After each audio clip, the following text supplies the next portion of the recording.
بعد یک سوال دیگر داشتیم.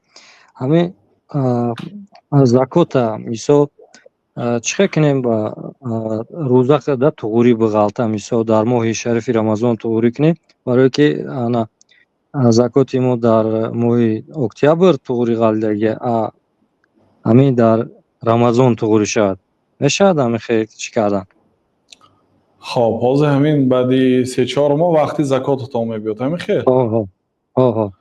برای این خیل کردن شما علاقه رمضان گذشته باید میدادید زکات سال آینده سال همین که رمضان میشد. لیکن اگر از رمضان هم ثوابی بلند خواهید روز عرفه پگاه زکاتتون رو برارید.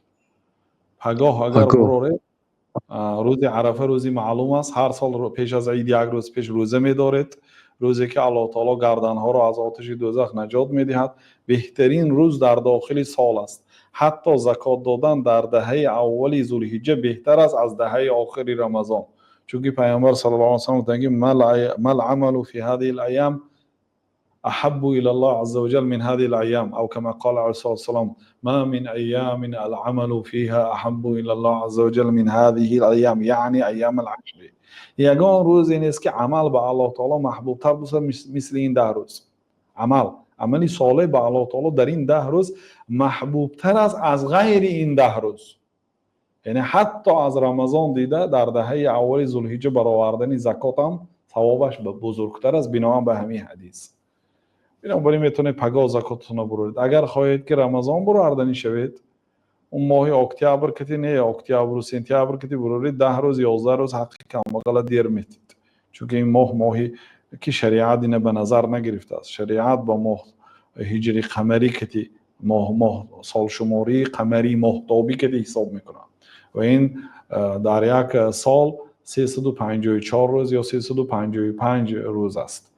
یعنی 10 شبانه روز 11 شبانه روز از سال شماری آفتابی کم است. این شریعت اینه در نظر دارد. بنابراین این ماه ها کتی باید زکات دید. اگر میتونید اگر امکانی پولی نقد داشته باشید پگاه برارید، چون که روز عرفه بهتر از رمضان زکات دادن. من در رمضان میبرارم گویید در این صورت امسال در وقتش میتید، در همون سپتامبر آخراش میتید، سالی بعد ماه مارت رمضان که میشد یا فوریه در رمضان میدید، همین که بعد رمضان میگذارد.